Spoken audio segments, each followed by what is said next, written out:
Well, welcome to another episode of Rim Shots with Sean right here in the Rock Rage Radio Network, brought to you by Barstools and Bandtalk. And I have a couple of people here that we're going to talk about a bunch of things, but networking is a wonderful thing because I never met these two wonderful folks before I met my friend Christina.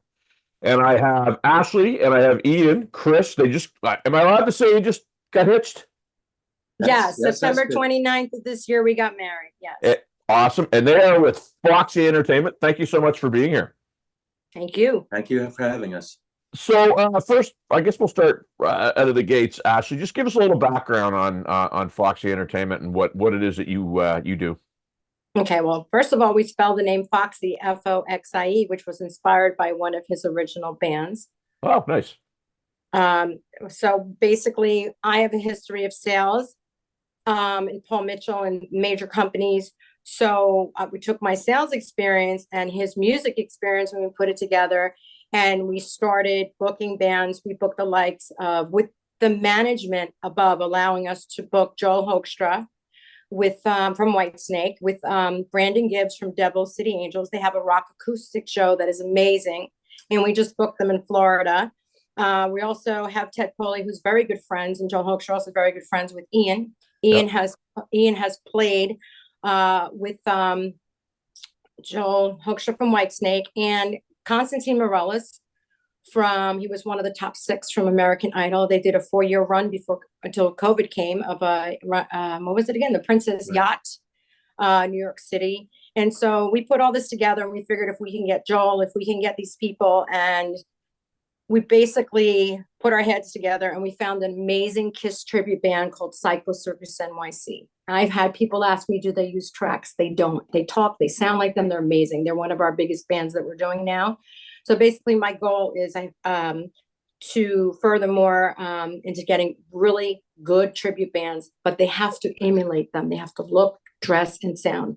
And I've been getting very talented people, but it's not what I'm looking for. I have a couple of other bands that I'm working on, but basically I'm looking to expand. I have Steve Tarkanish from Stars Productions. He is one of the biggest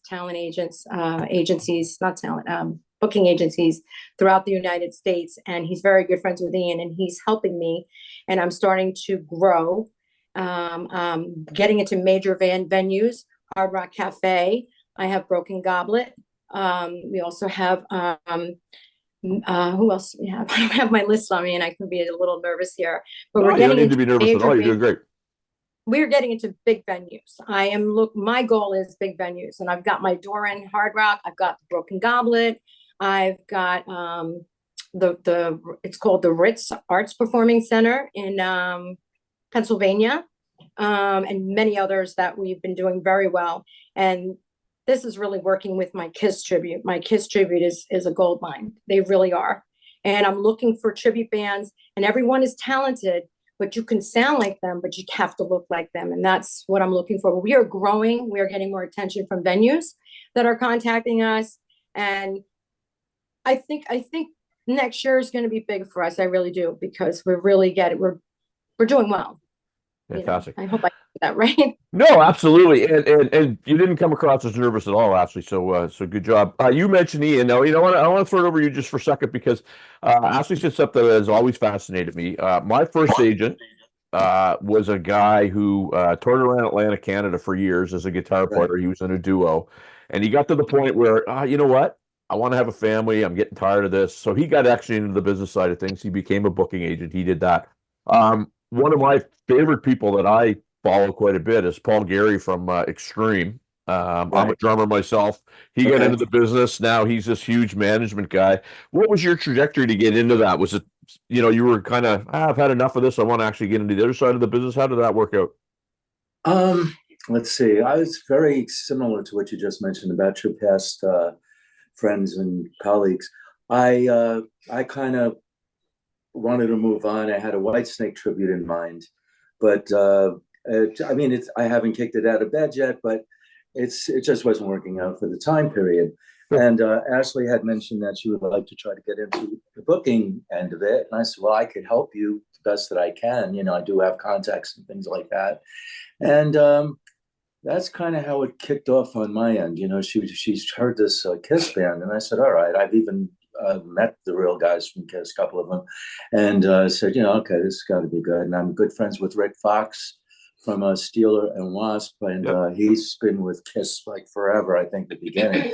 So I heard it and I said, my goodness, these guys have it down. Yeah, this is the way to go with Psycho Circus. NYC. And I had worked with Joel Hoekstra before with Constantine Morales, as Ashley had said. We did the Rock of Ages cruise around Manhattan. I was working with Rock of Ages for about 5 years, and that kind of fell into place. COVID put an end to that, unfortunately. But I think that story goes for a wide range of bands as well. Absolutely. Well, I'll tell you. I mean, and the reason why I'm asking is because I haven't stopped playing. I'm still a drummer that's very, very busy. Right. COVID came.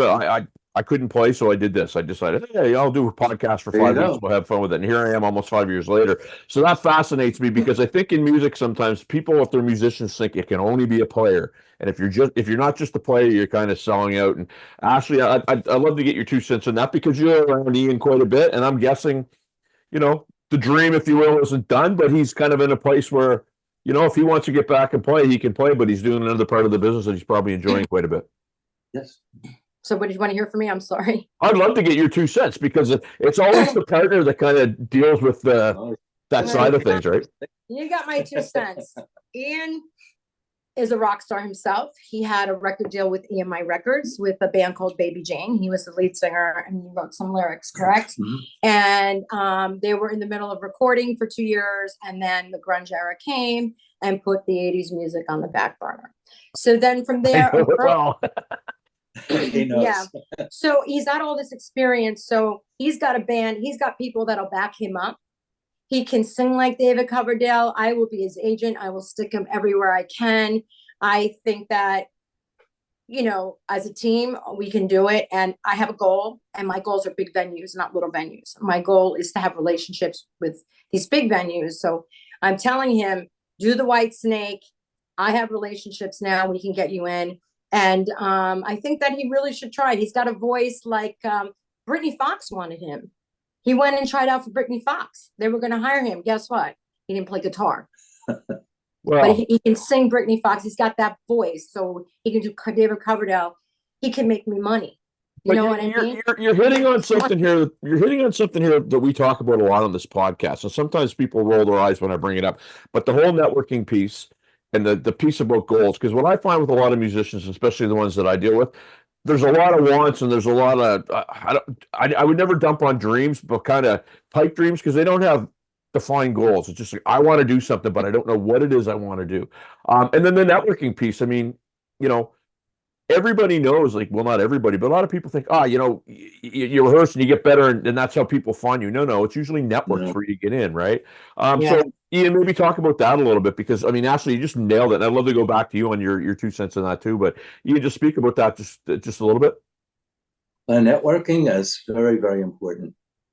Sometimes when you don't feel like it, feeling like you're burnt out a little bit from the shows, you're putting 150% up there, and you got to put that extra in for the people, for the radio interviews, and after stage, people that come and see you, because I've always said, without the people, you are nothing. Doesn't matter. It's you have to have your fan base, and without them, it just doesn't exist for you. Well, I put it over to you, Ashley, because I mean, what you said just before, that the piece about goals, and you said, you have them. So how big of a piece of this is networking playing for you? Pretty good. I learned from my sales, from Paul Mitchell. I learned a lot. They had actually business classes, which had nothing to do with the products, how to sell yourself. Right. So my way, and I don't like to give my secrets away, but I make sure I dig and I dig. Like, he'll give me info at. I said, no, that's just sticking it on the wall. Everybody sends the info out. We have to find the owner, the talent buyer. Until we find them, we have to find them. We find them. I get the information. I email them. I don't hear in 2 days. I call. And you know what I do? I say, hi, this is Ashley. If someone can kindly get back to me, there's my number. They call me immediately. And I've gotten very far with that. I've gotten some bookings, and I built a relationship because it's not a physical touch, but we're talking. And so my goal is to get to these people, get a relationship, get these top bands, get him as Whitesnake, and get, I have goals, and I've learned a lot in sales, and the way I'm doing it seems to be working for me. You have to know what you're doing. You can't just stick something at info ad or Spotify. You have to get to the people that make the decision. No matter how long it takes, you got to push and push and push. And if you don't push and you give up, you're not going to get anywhere. And I believe with Ian's help and my really pushing, I see it. I get emails, I get people on Facebook, and some of the people I get, no offense, I'm like, seriously? And then they keep trying, and I have to block them because it's like, it's not what I'm looking for, and I don't want to hurt their feelings. I had some guy sending me poses from a gym, and he's a drummer, and sending me his drummer video when he was a kid, like 12 years old, drumming. And I'm like, this is not what I'm looking for. So he wouldn't stop. I blocked him. So, but I do have some talents that I'm working on. My number one band, again, is Psycho Circus NYC. We have them November 23rd at the Broken Goblet. I was doing a happy dance because now I have a relationship with them. And not only the booking agent guy, who doesn't really work for them, he works for several venues, which I'm going to try to get more from him. But now I have a relationship with people at Broken Goblets. We're working on things. And, you have to, you can't just throw something at the wall and think it's going to stick. You have to work hard. It's frustrating, but it's well worth it in the end. And I'm telling you, and I have learned a lot. I don't know if you know Stars Production, Steve Tarkanin. He was the number one, and he's very good friends with Ian for over 20 years. He heard me on the phone. He goes, you're going to make it. You've got that sales pitch. And I've learned a lot from Steve, and he's awesome and he's amazing. And having Ian and having Steve as my backup has really helped me a lot. And we started this in March, and I think we're doing very well for, I'm not just throwing in bars and grills, and there's nothing wrong with them. They're great, but I literally getting in venues like the Bijou in Connecticut. I've got Hard Rock. I've got a bunch of them.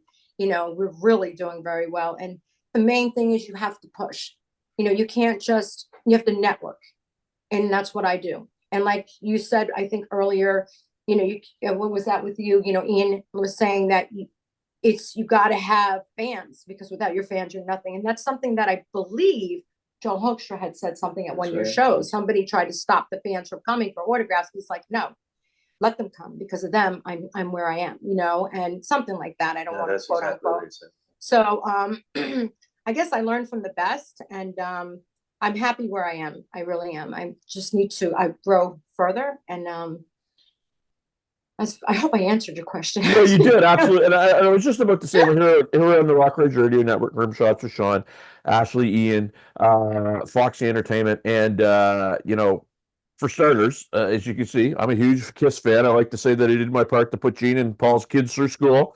That's just some of my stuff. But you gave, I'm going to say, a 2-minute and 30-second masterclass on a couple of things that people get frustrated with all the time. And that is, a lot of people, they just don't do it because they think for some reason if they make a phone call, they're going to get beat up. They think that somebody's going to yell at them. It's the fear of what might happen that usually never does that I think holds people back in some of this stuff.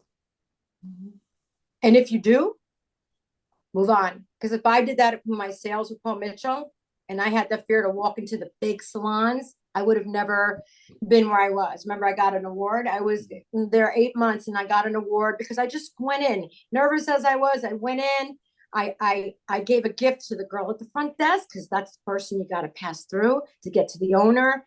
I got an award after 8 months for 85% of color business, which is money. It's like you need gasoline every week for your car, you need color for your hair, and that's their big thing. And so you have to keep pushing. Yeah, you might get a slam, the door might slam on you, but if you stop, you're not going to get anywhere. You have to keep pushing forward. Yeah, you have those days that you feel down and out, but you got to get up and move forward. If not, you're just not going to get anywhere. And in life, unfortunately, that's what we have to do. And it works for me. I've always said, what worse that could happen? This is it. This is what you nailed it, Ian. You nailed it. And I mean, I too have had a career in corporate sales, and I never had a college education, so I got in, playing in music, moved to Toronto, got out of it for a bit, went to a recruiter. They said, "Oh, you'd be a perfect sales guy," and 20 some odd years later, right? That's how it happened.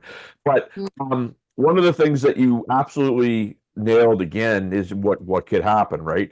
And again, it's that fear of the unknown. It's people think that there's going to be some bad outcome, and everything sales. People just get weird when, if you network, as soon as you get to attach sales to it, that's where it gets weird for people, right? Not for me. Well, no, I know. But if you're married, Not that's for me. sales. If you're married, that's sales. If you met a new friend, that's sales. If you go out and pitch a band, that's like literally everything you do is sales. And people just they put a weird Absolutely. tag on it. You have to sell your product, whether it's hair product or a band. You have to sell your product. My products have to be top notch. For me, I know I sound like stuck up, but for me, you have to be top notch. I mean, I promote them so much, and I love my band. I call them my band, Psycho Circus NYC. They are the greatest. They are kind. They are smart. They are amazing. And that's what I need in a band. You have to look. I mean, you talk to Paul Stanley, who's Luke Love, and you talk to the Gene Simmons in the band for Psycho Circus NYC. You think you're talking, he knew them way back when, Ian, and he spoke to Gene and Paul from Kiss. They have. You think you're talking to them. I mean, literally, people have asked us, are they using tracks? They're not. They're not. They are amazing. And that's what we at Foxxie Entertainment are looking for. So you can sound like Ozzy, you can sound like Bret Michaels, you can sound like anybody. But if you come to me and you don't look like them, I can't use you. I can't use you. I love that because up here in Canada, there's an agency that they send out. Well, it's the old Canadian bands, but by and large, most of them are not there anymore. One or two members type thing. But there's still a nostalgia factor where people pay money. They want to hear those songs. They want to hear the Kiss songs. They want to hear, right? What feedback you? Because Christina sent me some clips of those guys, and you're right. I mean, they sounded fantastic. Amazing. Show was there, concerts were there, playing was there. The whole thing. If somebody wanted to try to engage you to get on your roster, what might they do? Well, you got to send me a video. You have to send me live video, like you playing at a show. Yep. I need to see the full band. So whoever you're emulating, I need to see one of your shows. I could see your promo videos, but I need to see you at work. I want to see, and I want to know what they pulled and where they played, and just see if I can further them up to bigger venues. But I need to see them. You can send me a promo video, and a lot of promo videos are pretty much, edited and all that. No, I want to see somebody filming you on stage when you have a booking. I want to see it. That's what I want to see. That's basically it. I have to see it. Just no shots at the gym or 12-year-olds playing drums. No, right? no, that guy. I have a lot. I'm telling you, he sent me himself pose with his muscles. What is that? Yeah.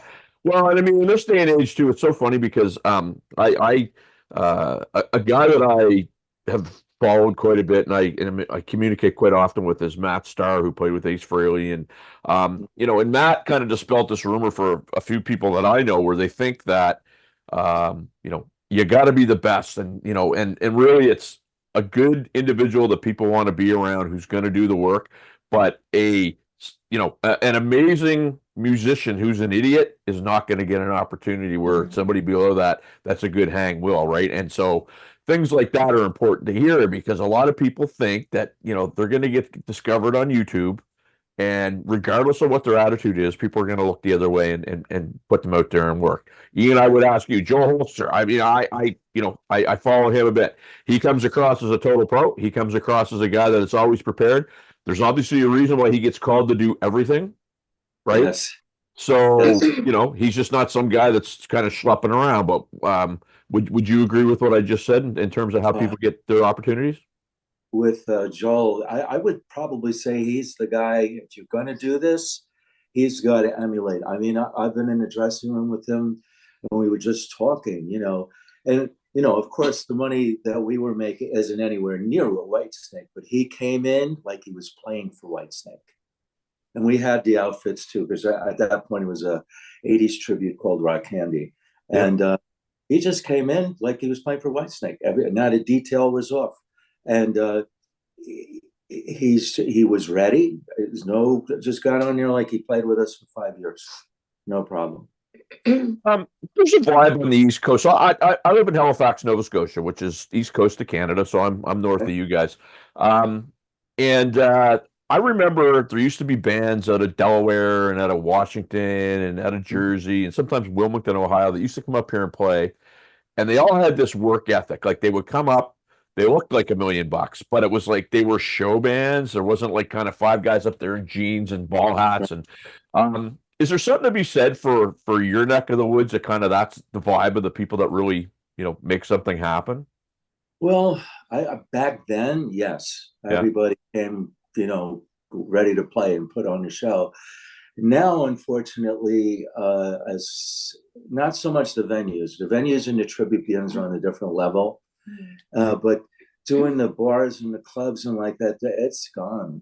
I mean, they're coming up there with iPads. Like, I mean, not that there's anything wrong with that, but you can't do a show. It's not spontaneous. You list what you're going to next song, and it's got to keep moving.